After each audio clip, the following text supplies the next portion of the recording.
Assalamualaikum warahmatullahi wabarakatuh. Pada kesempatan kali ini kami dari kelompok 5 akan mempresentasikan tentang pengukuran kinerja sektor publik dengan anggota kelompok yang pertama Suci Pangukir dengan NPM 0053, kemudian saya sendiri Lingling Supriyani Harum dengan NPM 0079, yang terakhir ada saya Saiful Ahmad Irwan dengan NPM 0085. Yang pertama adalah pengukuran kinerja organisasi sektor publik. Nah, apa sih pengukuran kinerja sektor publik? Itu, pengukuran kinerja adalah proses untuk menilai prestasi, manajer, dan unit organisasi yang dipimpinnya.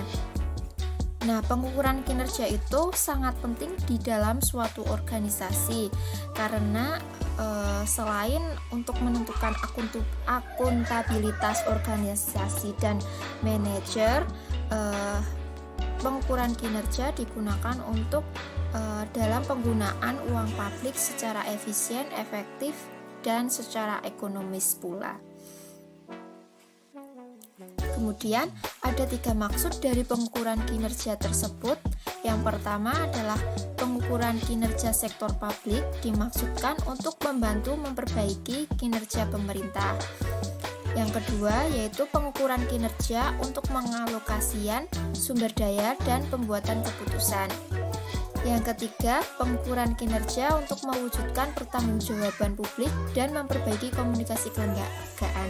Nah, jadi dengan adanya pengukuran kinerja terjalin komunikasi antara karyawan yang satu dengan karyawan lain, misalnya dari pimpinan dengan bawahan. Nah, jadi terjalin komunikasi seperti itu. Kemudian kinerja sektor publik bersifat multidimensional sehingga tidak ada indikator tunggal yang dapat digunakan untuk menentukan kinerja secara komprehensif. Jadi yang tidak ada satu indikator yang menentukan. Jadi terdiri dari beberapa indikator. Selanjutnya, tujuan dari pengukuran kinerja yang pertama untuk mengomunikasikan strategi secara lebih baik atau top down dan bottom up. Kemudian yang nomor 2 untuk mengukur kinerja finansial dan non finansial secara berimbang sehingga dapat ditelusuri perkembangan pencapaian strategi. Kemudian yang ketiga untuk mengakomodasi pemahaman kepentingan manajer level menengah dan bawah serta memotivasi untuk mencapai good congruence. Jadi pengukuran kinerja juga menjadikan motivasi bagi manajer, karyawan, dan semua orang yang ada di organisasi tersebut. Kemudian yang keempat adalah sebagai alat untuk mencapai kepuasan berdasarkan pendekatan individual dan kemampuan kolektif yang rasional. Kemudian manfaat dari pengukuran kinerja itu sendiri yang pertama adalah memberikan arah untuk mencapai target kinerja yang telah ditetapkan. Jadi dengan adanya pengukuran kinerja itu memberikan arah untuk target dari organisasi yang ingin dicapai. Kemudian yang kedua untuk memonitoring dan mengevaluasi kinerja dan membandingkan dengan target kinerja serta melakukan tindakan korektif untuk memperbaiki kinerja. Jadi adanya pengukuran kinerja itu memberikan korektif, kemudian mengevaluasi kinerja dari organisasi itu tersebut. Yang ketiga sebagai dasar untuk memberikan penghargaan dan hukum secara objektif atas pencapaian prestasi. Nah, jadi ada pengukuran kinerja itu memberikan penghargaan bagi karyawan yang melakukan pekerjaannya sesuai target akan mendapatkan penghargaan, sedangkan yang tidak sesuai dengan target akan mendapatkan hukuman. Kemudian yang keempat adalah memberikan pemahaman mengenai ukuran yang digunakan untuk menilai kinerja manajemen. Dan yang terakhir adalah sebagai alat komunikasi antara bawahan dengan pimpinan dalam rangka memperbaiki kinerja organisasi. Kemudian informasi yang digunakan untuk pengukuran kinerja. Nah, jadi ada dua informasi yang digunakan. Yang pertama adalah informasi finansial, kemudian yang kedua adalah informasi non-finansial. Nah, informasi finansial yaitu berkaitan dengan pelaporan keuangan. Jadi penilaian laporan kinerja finansial itu diukur berdasarkan pada anggaran yang telah dibuat dengan menganalisis beberapa varian. Nah, yang pertama ada varian pendapatan dan varian pengeluaran. Nah, dalam varian pengeluaran itu terdiri dari dua, yaitu varian belanja rutin dan varian belanja investasi atau modal. Nah, yang kedua dari informasi yang digunakan untuk pengukuran kinerja, yang pertama itu informasi non-finansial menambahkan keyakinan terhadap kualitas pengendalian. Nah, jadi informasi non-finansial itu mendukung dari informasi-informasi yang bersifat finansial.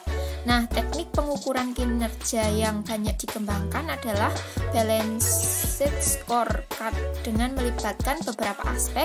Yang pertama adalah perspektif finansial, kemudian yang kedua adalah kepuasan pelanggan, yang ketiga efisiensi proses internal, dan yang keempat adalah pembelajaran dan pertumbuhan. Nah, selanjutnya apa sih peranan indikator kinerja dalam pengukuran kinerja? Nah, apa itu indikator kinerja? Indikator kinerja adalah sekumpulan indikator yang dapat dianggap sebagai ukuran kinerja kunci baik yang bersifat finansial maupun non-finansial untuk melaksanakan operasi dan kinerja unit bisnis. Nah, jadi indikator kinerja itu merupakan sebuah patokan bagaimana suatu kinerja itu bisa dikatakan baik. Nah, proses dalam indikator kinerja yaitu yang awalnya variabel kunci dirubah menjadi indikator kinerja, kemudian membandingkan indikator kinerja dengan target kinerja. Kemudian yang tahap terakhir adalah evaluasi kinerja tersebut. Nah, nanti dari evaluasi ini akan menghasilkan feedback atau umpan balik, kemudian reward atau penghargaan, dan punishment atau hukuman. Kemudian faktor keberhasilan utama dari pengukuran kinerja adalah suatu area yang mengindikasikan kesuksesan kinerja dari unit organisasi tersebut. Kemudian pengembangan indikator kinerja. Nah, dalam pengembangan indikator kinerja, penentuan indikator kinerja itu perlu mempertimbangkan beberapa komponen. Yang pertama yaitu biaya pengeluaran, biaya yang dikeluarkan oleh organisasi tersebut. Kemudian penggunaan dari biaya-biaya yang telah dikeluarkan, kemudian kualitas dan standar pelayanannya, terus cakupan pelayanan dan kepuasan. Nah, berikut di samping ada gambar contoh pengembangan indikator kinerja. Nah, misalnya ini ada di dinas rumah sakit, klinik kesehatan, pekerjaan umum, kepolisian, kemudian DPR atau DPRD, dan Dispenda. Nah, pada contoh pertama di rumah sakit, dari biaya pelayanan, nah biaya-biaya yang disebutkan di indikator kinerja adalah biaya total rata-rata per pasien yang masuk, kemudian biaya rata-rata rawat jalan per pasien yang masuk, biaya rata-rata pelayanan medis dan paramedis per pasien yang masuk, kemudian biaya rata-rata pelayanan umum non klinis per pasien yang masuk, kemudian penggunaannya itu penggunaan fasilitas yang ada di rumah sakit, kemudian kualitas dan standar pelayanannya, itu rata-rata masa tinggal pasien di rumah sakit, kemudian jumlah rata-rata per bed per tahunnya, dan kepuasannya proporsi tingkat hunian. Nah, sekian presentasi saya, Lingling Supriyaning Arum, akan dilanjutkan oleh teman saya, Suci Pangukir. Saya Suci Pangukir, NPM 1901020053 akan melanjutkan presentasi dari teman saya. yaitu D. Membuat sistem pengukuran kinerja. Membuat sistem pengukuran kinerja ini dibagi menjadi 10 langkah. Langkah pertama, memperkirakan kesiapan organisasi. Keberhasilan dalam menerapkan sistem pengukuran kinerja tergantung pada tingkat kesiapan organisasi. Kesiapan berarti dimilikinya kombinasi yang tepat dari orang, material, dan perlengkapan tempatnya. Langkah kedua, merumuskan tujuan. Tujuan pengembangan sistem pengukuran kinerja harus dirumuskan secara jelas. Langkah 3, menyiapkan pertanyaan kebijakan. Waktu yang cukup dan sumber daya yang memadai akan diperlukan dalam menerapkan pengukuran kinerja. Karenanya, kebijakan yang terperinci dengan baik perlu sebagai landasan dan memberi acuan bagi proses pengukuran kinerja. Langkah keempat yaitu pengembangan rencana kerja. Pengembangan rencana kerja ini dilakukan secara tertulis yang mencakup pengolahan proyek, pegawaian, rencana kerja, anggaran, pelatihan, strategi, dan kriteria pemantauan. Langkah kelima yaitu memulai orientasi dan pelatihan. Penerimaan terhadap pengukuran kinerja tergantung pada keikutsertaan pemakaiannya dan orientasi yang efektif serta pelatihan. Langkah keenam yaitu memilih bidang pelayanan yang akan diukur. Pemilihan yang bijaksana akan atas bidang pelayanan untuk mengawali pengukuran kinerja sangatlah penting dalam menentukan keberhasilan suatu proyek. Langkah ketujuh yaitu merumuskan misi, tujuan, dan sasaran. Tujuan dan sasaran akan memperlihatkan arah dan dapat menciptakan antusiasme untuk adanya penyediaan pelayanan publik yang berkualitas tinggi. Langkah ke-8 yaitu mengenali pengukuran. Setelah mempersiapkan ukuran misi, tujuan, dan sasaran, langkah selanjutnya adalah mengenali ukuran kinerja yang memperhitungkan sumber-sumber daya yang digunakan, pelayanan yang tersedia, hasil dan biaya pelayanan. Langkah ke-9 yaitu membuat sistem pengumpulan data, analisa, dan pelaporan. Setelah terbentuknya kerangka kerja sistem pengukuran kinerja, tahap berikutnya adalah memulai pengukuran data, analisis, dan pelaporan. Langkah ke-10 yaitu pemantauan dan evaluasi. Integritas sistem pengukuran kinerja tergantung pada pemantauan yang cermat dan tidak korektif yang akan dilakukan. Selanjutnya yaitu value for money. Value for money merupakan konsep pengolahan organisasi sektor publik yang mendasarkan pada tingkat elemen utama, yaitu ekonomi, efisiensi, dan efektivitas. Ekonomi merupakan perbandingan input dan input value yang dinyatakan dalam satuan moneter. Efisiensi merupakan perbandingan output atau input yang dikaitkan dengan standar kinerja atau target yang telah ditetapkan. Sedangkan efektivitas merupakan perbandingan outcome dengan output. Ada dua elemen value for money. Yang pertama,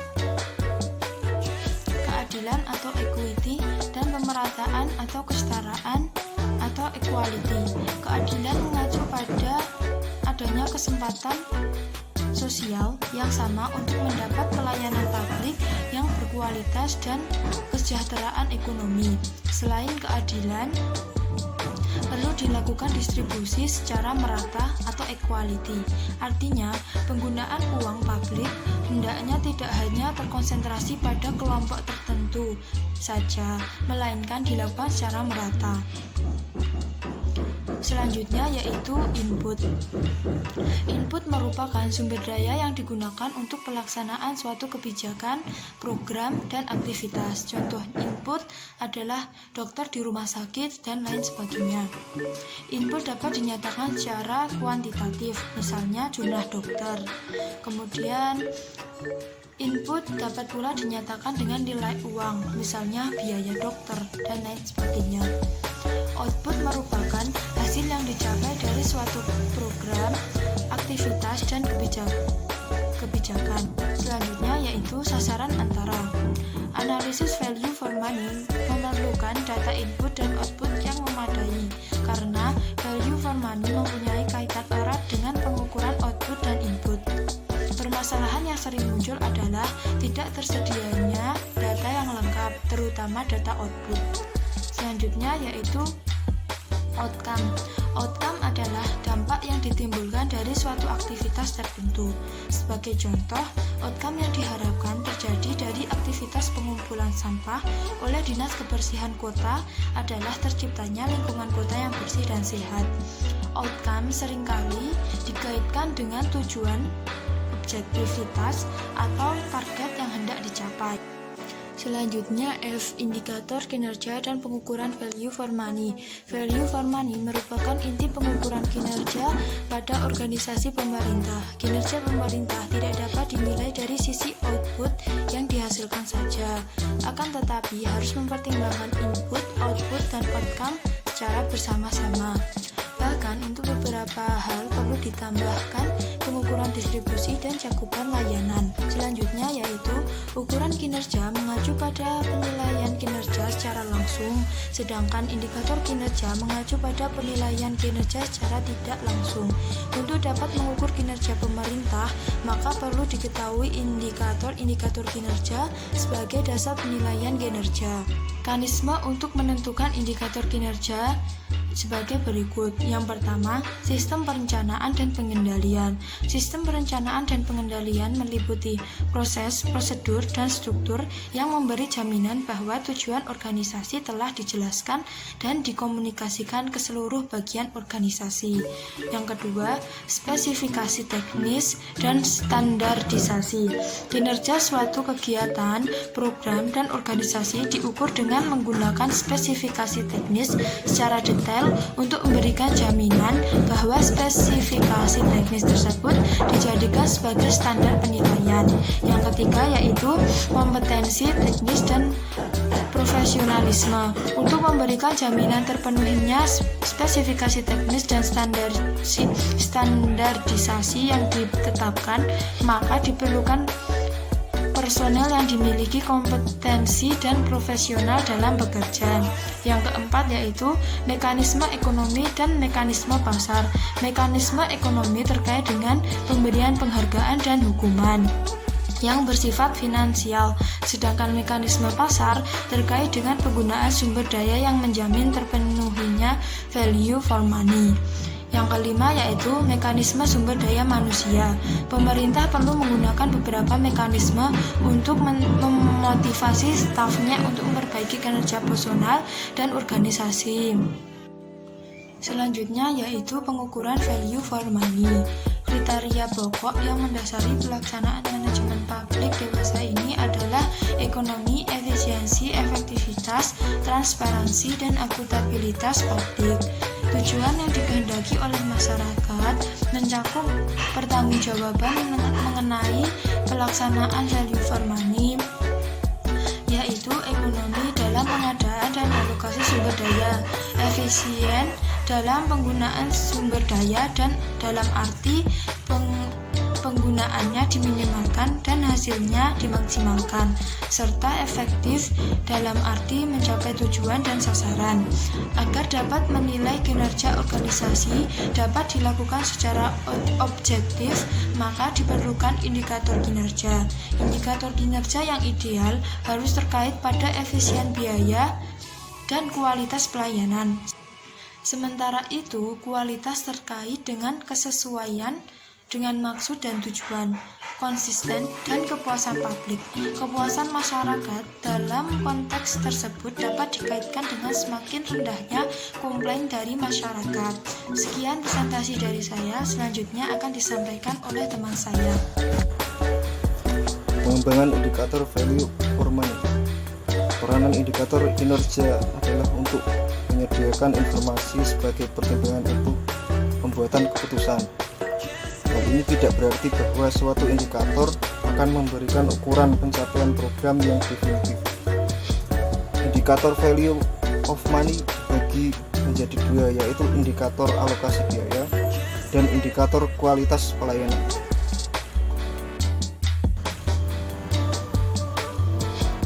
Langkah-langkah pengukuran value for money. 1. Pengukuran ekonomi, yaitu pengukuran efektivitas hanya memperhatikan keluaran yang didapat, sedangkan pengukuran ekonomi hanya mempertimbangkan masukan yang dipergunakan. Yang kedua, pengukuran efisiensi. Efisiensi diukur dengan rasio antara output dengan input. Semakin besar output dibanding input, maka semakin tinggi tingkat efisiensi suatu organisasi. Efisiensi sendiri yaitu output per input. Lalu pengukuran efektivitas adalah ukuran berhasil tidaknya suatu organisasi untuk mencapai tujuannya. Selanjutnya pengukuran outcome, yaitu adalah dampak suatu program atau kegiatan terhadap masyarakat. Outcome lebih tinggi nilainya daripada output, karena output hanya mengukur hasil tanpa mengukur dampaknya terhadap masyarakat. Sedangkan outcome mengukur kualitas output dan dampak yang dihasilkan.